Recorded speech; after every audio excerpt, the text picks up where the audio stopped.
listen, my mother never worked this out. I don't know whether she liked the thrill of living on the edge, but we lived in a state of permanent anxiety because any time of the day or night, the meter would run out, the electric would go off, no lights, and we'd be plunged into darkness. And not only did she not keep a little stash, but she didn't check and feed either. So then she'd be, it's all hands on deck trying to find a 5 pence. Eventually we'd find one in, my dad's trouser pocket in the laundry. Lights would go back on again. The relief. But this one time, we couldn't find a 5 pence anywhere. But I knew where there was one. In my golden Virginia tobacco tin time capsule buried in the garden. And then our Kelly pipes up.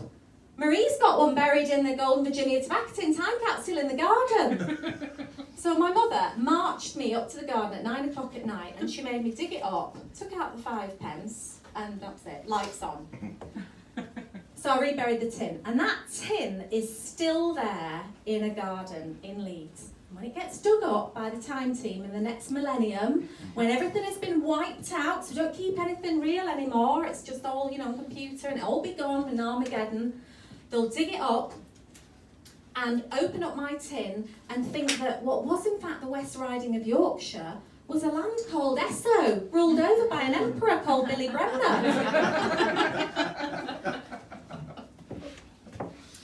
I went to a Catholic school. Don't worry, it's okay, I'm all right, nothing's happened. My school hasn't featured in the news yet. All the priests I knew still flying under the radar. I mean, I'm an atheist now, I grew up, but back then, I was a child of God.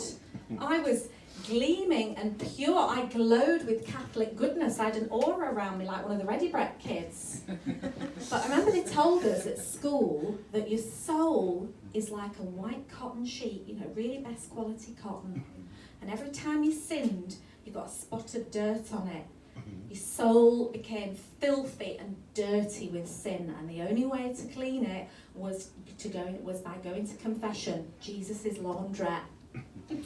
I'd come out of confession, I'd be like, oh my God, I'm so pure, I am without sin. I'd have my coat unbuttoned, so I've got my soul on display. I'd be like, don't touch me, don't come near me, I am pure. I'd be trying my best all day to be good, and then something would happen. My mother would be like, only one malted stick man biscuit, Marie. I'd be like, okay, Mum. Oh, I'll just have one for Ron later on. I'll blame it on R. Kelly. Oh no, I've got a stain on my soul. And you can't just dab it off. You can't get a bit of stain devil for that. Looking on the back, oh God, let's get sin stains out of white cotton soul sheets. I mean, you think stain devil would do the trick, but no. You need confession and you need penance. 3 Hail Marys was the equivalent of a Vanish hot wash on 90 degrees. And the great thing about Catholicism is that everyone is equal when it comes to sin and forgiveness. So, nicking an extra stickman biscuit, scratching my name into a rubber plant leaf or R. Kelly's name so I could pin it on her. Murder, go to confession, all is forgiven. But the problem with being a kid and going to confession is you don't commit that many sins. You haven't really got into your stride sin-wise when you're 7. So, we'd be like, God, what are you going to say? I couldn't think of anything. I mean, when God was thinking up the 10 Commandments, he was thinking hardcore, adultery, murder. He did not have Moses carve into the tablet of stone, thou shalt not hide peas in your mashed potatoes. So, we had no idea. We'd just be like making things up. I would be lying in the confessional. Bless me, Father, for I have sinned. Here are my sins. I didn't do my homework, lie. I didn't feed the rabbit, lie. I looked in Gary Scott's tobacco tin, true. But like the murderer and adulterer in the pew behind me, I still got 3 Hail Marys and an Our Father. And then you'd have to go up to the altar, kneel in front of the crucifix. I mean, thinking about it now, it's crazy. Essentially, an effigy of a semi-naked bloke hanging bleeding from a cross as if you'd stumbled across something gone very badly wrong in an S&M dungeon. Then whilst you're looking up at the bloke who thought he was in for an afternoon of pleasurable pain, you have to chant your Hail Marys while holding your rosary beads. I mean, anyway, this one time, I could not think of any sins at all. So I panicked and I went for the big one. Bless me, Father, for I have sinned. I didn't go to church on Sunday. Silence from the other side of the velvet curtain.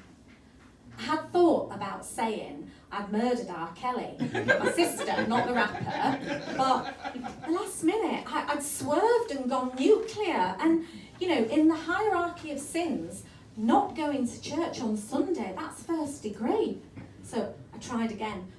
Bless me, Father, for I sinned. Here are my sins. I was cheeky to me mum, I didn't set the table, and when I said I didn't go to church on Sunday, what I actually meant to say was I murdered my sister. Nothing.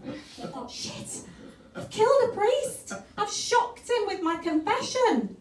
Bonus, next time I'll have an actual genuine sin to spill. Anyway, that's it, decided I needed to exit stage left. So just as I'm backing out of the box, I could feel all these eyes on me. I turned round and there's the entire congregation looking at me at the back of the church. And there's the priest up at the altar saying mass. He hadn't even been in the box. My 8-year-old self is like, bloody hell, all that Holy Trinity being in 3 places at once bollocks is true. That kept me on board and believing for a few more years. Oh yeah, there's some good things about being a Catholic. Being forgiven for all crimes and misdemeanours with absolutely no consequences for your actions. Thank you, much appreciated. But best of all is when you find out you've got a guardian angel.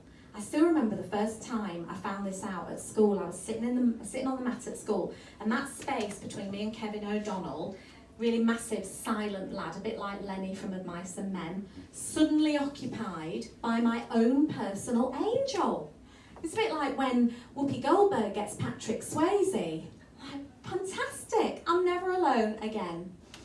And he was an angel straight out of Central Casting, you know, wings, robes, the lot. I'm thinking, not only is he going to protect me from evil, but I'm now invincible. I can't die. I can now walk without worry along this precipitous ledge, because if I fall off, he's going to catch me. I can swim in the deep end, although I can't actually swim. It's not going to let me drown. And when I'm crossing the road, I don't have to bother with all that tufty look right, look left nonsense. I've outsourced that responsibility to him. As you can see, I'm still here. I was very lucky. Or was I? Anyway, you believe any old rubbish when you're a kid. We had a collection at school for the black babies of Africa. That's how we referred to them back then. I mean, this is the time when it was the third world and not developing countries, when you had collection boxes outside shops of full-size little girls holding a collection box with calipers and a Labrador dog beside her, you know, for extra sympathy, just hedging the bets. If you don't feel guilty looking at the begging child, what about the dog? Anyway, I loved collecting for the black babies. You brought in your 1 pence and you got to colour a square on your little colouring thing. And when you filled in 20 squares, you took it to your headmaster. And this is the most amazing thing. He asked you what you were going to call your black baby. So you got to name your baby. So we were actually convinced that he was going to pass on this information. We imagined and we believed that there were all these unnamed babies somewhere in Africa, nowhere in particular, just hanging about waiting for a load of kids in Leeds to save enough 20 pences to give them an identity. You know, there'd be mothers saying, oh, I can't name it yet, I'm waiting to get word from an 8-year-old in Pudsey. Last I checked, she was up to 12 pence. But I was quite considerate with my name choice. I called my baby Catherine. Suitably religious, neutral, and my middle name. I mean, we're practically related. I used to wonder what had happened to Catherine. You know, would she one day come and find me? I'd be on Long Lost Family with Davina McCall. Marie, Catherine's waited all these years to thank you saving up 20 pence to give her the best start in life. Yeah. But my friend Timothy Marnie, he called his baby Elvis. So as well as wondering what happened to Catherine, I'd be imagining some poor little kid in Africa named after the king of rock and roll. It either went very badly wrong for him or it was the making of him.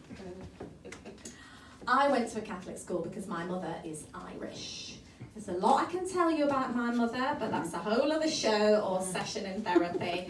But what I can tell you is that she didn't like cooking, or should I say, she didn't like cooking anything other than potatoes. I don't know what it is about the Irish, but I'm not being racist because I know there's some personal experience. They have a very odd relationship with potatoes. I don't know whether it's nostalgia or hangover from the potato famine. You know, they didn't have any, so I'm making up for it now.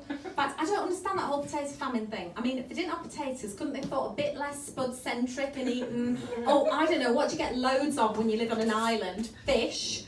But no.